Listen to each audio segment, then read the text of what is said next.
अध्याय 1 rich dad poor dad. Robert Kiyosaki के अनुसार मेरे दो डैडी थे, एक अमीर और दूसरे गरीब। एक बहुत पढ़े लिखे थे और समझदार थे। वे पीएचडी थे। उन्होंने अपने 4 साल के अंडर ग्रेजुएट कार्य को 2 साल से भी कम समय में कर लिया था।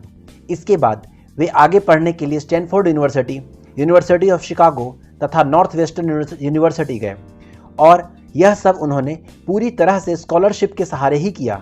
और मेरे दूसरे डैडी 8वीं से आगे नहीं पढ़े थे। दोनों ही अपने करियर में सफल थे। दोनों ने जिंदगी भर कड़ी मेहनत की थी।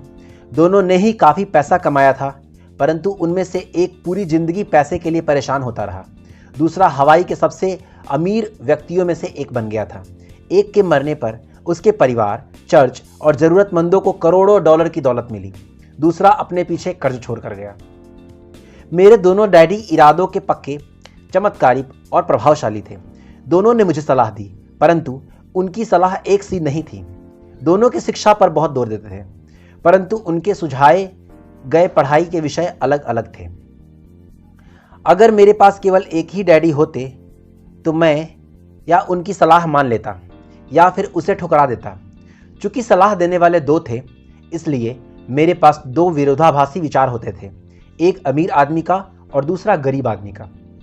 किसी भी एक विचार को सीधे सीधे मान लेने या न मानने के बजाय मैं उनकी सलाहों पर काफ़ी सोचा करता था, उनकी तुलना करता था और फिर खुद के लिए फैसला किया करता था। समस्या यह थी कि अमीर डैडी अभी अमीर नहीं थे और गरीब डैडी अभी गरीब नहीं थे। दोनों ही अपने करियर शुरू कर रहे थे और दोनों ही दौलत तथा परिवार के लिए मेहनत कर रहे थे, परंतु पैसे के बारे में दोनों के विचार और नज़रिए एकदम अलग थे। उदाहरण के तौर पर एक डैडी कहते थे पैसे का मोह ही सभी बुराइयों का जड़ है, जबकि दूसरे डैडी कहते थे पैसे की कमी ही सभी बुराइयों का जड़ है। जब मैं छोटा था तो मुझे दोनों डैडियों की अलग अलग सलाहों से दिक्कत होती थी। एक अच्छा बच्चा होने के नाते मैं दोनों की बातें सुनता था। परेशानी यह थी कि दोनों एक सी बातें नहीं कहते थे। उनके विचारों में जमीन आसमान का फर्क था, खासकर पैसे के मामले में। मैं काफ़ी लंबे समय तक यह सोचा करता था कि उनमें से किसने क्या कहा, क्यों कहा, उसका परिणाम क्या होगा। मेरा बहुत सा समय सोच विचार में ही गुजर जाता था। मैं खुद से बार बार इस तरह के सवाल पूछा करता, उन्होंने ऐसा क्यों कहा। और फिर दूसरे डैडी की कई बातों में भी इसी तरह के सवाल पूछा करता। काश मैं यह बोल सकता कि हाँ, वे बिल्कुल सही हैं, मैं उनकी बातों से पूरी तरह सहमत हूँ, या यह कहकर मैं सीधे उनकी बात ठुकरा सकता, बुढ़े को यह नहीं पता कि क्या कह रहा है। क्योंकि दोनों ही मुझे प्यारे थे, इसलिए मुझे खुद के सोचने पर मजबूर होना पड़ा। इस तरह सोचना मेरी आदत बन गई, जो आगे चल के मेरे लिए काफ़ी फायदेमंद साबित हुई। अगर मैं एक तरह की सोच ही सोच पाता तो यह मेरे लिए इतना फायदेमंद नहीं होता। धन दौलत का विषय स्कूल में नहीं बल्कि घर में पढ़ाया जाता है। शायद इसलिए अमीर लोग ज़्यादा अमीर हो जाते हैं, जबकि गरीब लोग ज़्यादा गरीब हो जाते हैं और मध्य वर्ग कर्ज में डूबा रहता है। हमें से ज़्यादा लोग पैसे के बारे में अपने माता पिता से सीखते हैं। कोई गरीब बच्चा अपने बच्चे को पैसे के बारे में क्या सिखा सकता है? वह सिर्फ इतना कह सकता है, स्कूल जाओ और मेहनत से पढ़ो। हो सकता है बच्चा अच्छे नंबरों से पढ़ाई कर ले, फिर पैसे के मामले में उसकी मानसिकता और उसके सोचने का ढंग एक गरीब आदमी के जैसा ही बना रहेगा। यह सब उसने तब सीखा था जब वह छोटा बच्चा था। धन का विषय स्कूलों में नहीं पढ़ाया जाता। स्कूलों में शैक्षणिक और व्यावसायिक निपुणता पर जोर दिया जाता है, न कि धन संबंधी निपुणताओं पर। इससे यह साफ हो जाता है कि जिन स्मार्ट बैंकर्स, डॉक्टर्स और अकाउंटेंट्स के स्कूल के अच्छे नंबर आते हैं, वे जिंदगी भर पैसे के लिए संघर्ष क्यों करते हैं। हमारे देश पर जो भारी कर्जा लदा हुआ है, वह काफ़ी हद तक उन उच्च शिक्षित राजनेताओं व सरकारी अधिकारियों के कारण है जो आर्थिक नीतियां बनाते हैं। और मजे की बात यह है कि धन के बारे में वो बहुत कम जानते हैं। मैं अक्सर नई सदी में आने वाली समस्याओं के बारे में सोचता हूँ। तब क्या होगा जब हमारे पास ऐसे लोगों करोड़ों होंगे जिनकी आर्थिक और चिकित्सीय मदद की जरूरत होगी। धन संबंधी मदद के लिए या तो वे अपने परिवारों या फिर सरकार पर निर्भर होंगे। क्या होगा जब मेडिकेयर और सोशल सिक्योरिटी के पास का पैसा खत्म हो जाएगा? किस तरह कोई देश तरक्की कर पाएगा अगर पैसे की पढ़ाई की जिम्मेदारी माता पिता के ऊपर छोड़ दी जाएगी, जिनमें से ज़्यादातर गरीब हैं या गरीब होंगे। चूंकि मेरे पास 2 प्रभावशाली डैडी थे, इसलिए मैंने दोनों से ही सीखा। दोनों की सलाह पर मुझे सोचना पड़ता था। इस तरह से सोचते सोचते मैंने यह भी जान लिया कि किसी व्यक्ति के विचार उसकी ज़िंदगी पर कितना ज़बरदस्त प्रभाव डाल सकते हैं।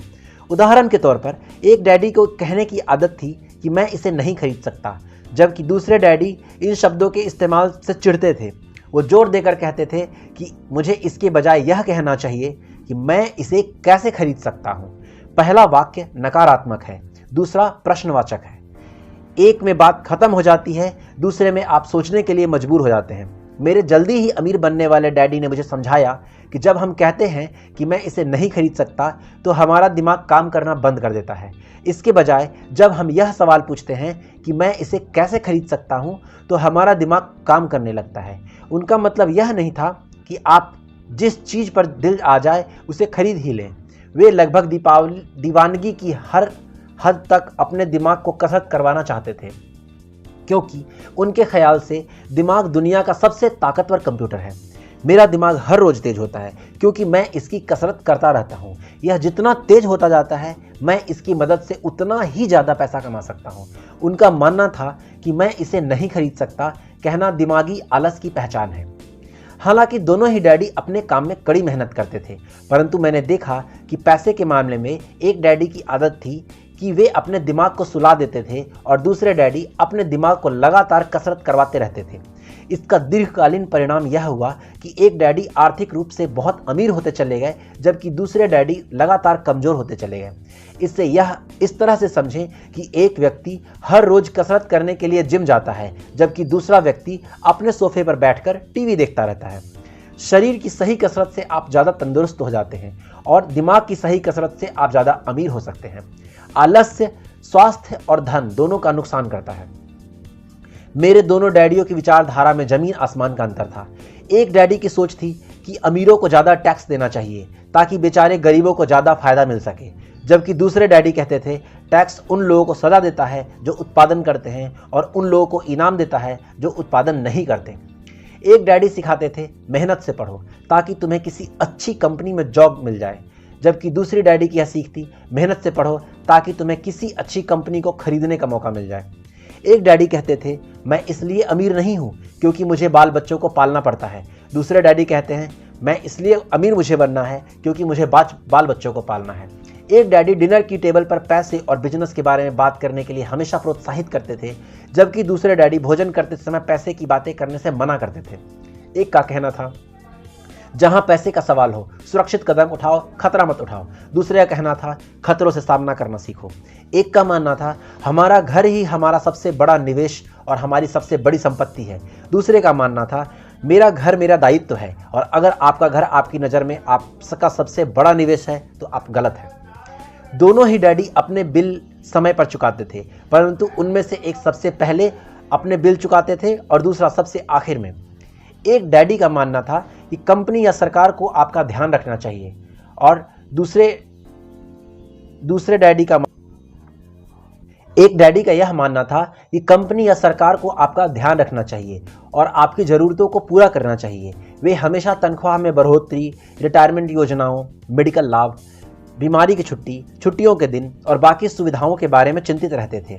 वे अपने दो चाचाओं से बहुत प्रभावित थे जो सेना में चले गए और 20 साल के सक्रिय जीवन के बाद उन्होंने अपने रिटायरमेंट और जीवन भर के आराम का इंतजार किया था। वे मेडिकल लाभ के विचारों को पसंद करते थे और सेना द्वारा अपने रिटायर्ड कर्मचारियों को दी जाने वाली सुविधाओं की तारीफ भी करते थे। उन्हें विश्वविद्यालय का टेन्योर सिस्टम भी काफ़ी पसंद था। कई बार नौकरी से आजीवन मिल रही सुरक्षा और नौकरी के लाभ नौकरी से ज़्यादा महत्वपूर्ण हो जाते हैं। वे अक्सर कहते थे मैंने सरकार के लिए बहुत मेहनत से काम किया है और इसके बदले मुझे ये लाभ मिलने चाहिए। दूसरे डैडी पूरी तरह से आर्थिक स्वावलंबन में विश्वास करते थे। वे सुविधाभोगी मानसिकता के विरोधी थे। वे यह मानते थे कि इस तरह की मानसिकता लोगों को कमज़ोर और आर्थिक रूप से ज़रूरतमंद बनाती है। उनका यह दृढ़ विश्वास था कि आदमी को आर्थिक रूप से सक्षम होना चाहिए। एक डैडी कुछ डॉलर बचाने के लिए परेशान रहे, दूसरे डैडी एक के बाद एक निवेश करते रहे। एक डैडी ने मुझे बताया कि अच्छी नौकरी तलाशने के लिए अच्छा सा बायोडाटा कैसे लिखा जाए। दूसरे ने मुझे यह सिखाया कि कैसे मजबूत व्यावसायिक और वित्तीय योजनाएं किसी के लिए लिखी जाए जिससे मैं नौकरियां दे सकूं। दो प्रभावशाली डैडियों के साथ रहने के कारण मुझे यह विश्लेषण करने का मौका मिला कि उनके विचारों का उनके जीवन पर कितना प्रभाव हो रहा है। मैंने पाया कि अक्सर लोग दरअसल अपने विचारों से ही अपने जीवन को दिशा देते हैं। उदाहरण के लिए, मेरे गरीब डैडी हमेशा कहा करते थे, मैं कभी अमीर नहीं बन पाऊंगा, और उनकी यह भविष्यवाणी बिल्कुल सही साबित हुई। दूसरी तरफ मेरे अमीर डैडी हमेशा खुद को अमीर समझते थे। वे इस तरह से बातें करते थे कि मैं अमीर हूं और अमीर लोग ऐसा नहीं करते। एक बड़े आर्थिक झटके के बाद जब वे दिवालियापन की एक कगार पर थे, तब भी वे खुद को अमीर आदमी ही कहते रहे। वे अपने समर्थन में यह कहते थे कि गरीब होने पर पैसा ना होने पे फर्क होता है। पैसा पास में ना होना अस्थायी होता है, जबकि गरीब स्थायी है। मेरे गरीब डैडी यह भी कहते थे कि मेरी पैसे में कोई रुचि नहीं है या पैसा महत्वपूर्ण नहीं है। मेरे अमीर डैडी हमेशा कहते थे, पैसे में बहुत ताकत है। हो सकता है हमारे विचारों की ताकत को कभी भी नापा न जा सके या उन्हें पूरी तरह से समझा न जा सके, फिर भी बचपन में ही मैं यह समझ गया था कि हमें अपने विचारों पर ध्यान देना चाहिए और अपनी अभिव्यक्ति पर भी। मैंने देखा कि मेरे गरीब डैडी इसलिए गरीब नहीं थे क्योंकि वे कम कमाते थे, बल्कि वे इसलिए गरीब थे क्योंकि उनके विचार और काम गरीबों की तरह थे। दो डैडी होने के कारण बचपन से ही मैं इस बारे में बहुत सावधान हो चला था कि मैं किस तरह की विचारधारा अपनाऊं, मैं किसकी बात मानूं, अपने अमीर डैडी की या अपने गरीब डैडी की। हालांकि दोनों ही शिक्षा और ज्ञान को बहुत महत्वपूर्ण मानते थे, परंतु क्या सीखा जाए इसके बारे में दोनों की राय अलग अलग थी। एक चाहते थे कि मैं पढ़ाई में कड़ी मेहनत करूं, डिग्री लूं और पैसे कमाने के बाद अच्छी सी नौकरी ढूंढ लूं। वे चाहते थे कि मैं एक पेशेवर अधिकारी, वकील या अकाउंटेंट बन जाऊं या MBA कर लूं। दूसरे डैडी मुझे प्रोत्साहित करते रहते थे कि मैं अमीर बनने का रहस्य सीख लूं, यह समझ लूं कि पैसा किस तरह काम करता है और यह जान लूं कि इससे अपने सपने के लिए कैसे काम किया जाता है। मैं पैसे के लिए काम नहीं करता, यह शब्दों को बार बार दोहराया करते थे। पैसा मेरे लिए काम करता है। 9 वर्ष की उम्र में मैंने यह फैसला किया कि पैसे के बारे में मैं अपने अमीर डैडी की बात सुनूंगा और उनसे सीखूंगा, और यह फैसला करने का मतलब था कि अपने गरीब डैडी की बातों पर ध्यान न देना, कि हालांकि उनके पास कॉलेज की बहुत सारी डिग्रियां थी जो मेरे अमीर डैडी के पास नहीं थी। रॉबर्ट फ्रॉस्ट का सबक। रॉबर्ट फ्रॉस्ट मेरे पसंदीदा कवि हैं। हालांकि मुझे उनकी बहुत सी कविताएं पसंद है, परंतु हर रोड नॉट टेकन मुझे सबसे ज़्यादा पसंद है। मैं इसकी शिक्षा पर हर रोज करता हूँ। द रोड नॉट टेकन, ये वह राह जिसे नहीं चुना गया। पीले जंगल में 2 राहें बंटती थी और अफसोस कि मुझे एक को चुनना था। मैं अकेला पथिक खड़ा रहा देर तक, यह देखते हुए कि यह कहाँ तक जाती है, झुरमुटों में मुड़ने से पहले। फिर मैंने दूसरी यह राह चुनी, उतनी ही सुंदर और शायद बेहतर थी, क्योंकि यहाँ घास ज़्यादा थी और कम लोग गुजरे थे। हालांकि लोगों के गुजरने से यहाँ भी उतना ही नुकसान हुआ था और दोनों ही उस सुबह बराबर थी। पत्तियों पर काले कदम नहीं थे और मैंने पहले दिन अगले दिन के लिए रखा, पर मैं जानते हुए कि किस तरह रास्ते निकलते हैं। मुझे शक था कि मैं कभी लौटूंगा। मैं आह भरकर यह कहूँगा, आज से सदियों के बाद शायद एक जंगल में 2 राहें बंटती थी और मैंने कम चली हुई राह को चुना और सारी बात का फर्क इसी से पड़ा। Robert Frost. और इसी से सारा बात का फर्क पड़ा। बहुत समय गुजर चुका है, पर मैं अब भी अक्सर रॉबर्ट फ्रॉस्ट की कविता पर चिंतन करता रहता हूँ। पैसे के बारे में अपने पढ़े लिखे डैडी की सलाह और नज़रिए को न चुनने का मेरा फैसला दुखद था, परंतु यह एक ऐसा फैसला था जिसने मेरी ज़िंदगी की दिशा तय कर दी।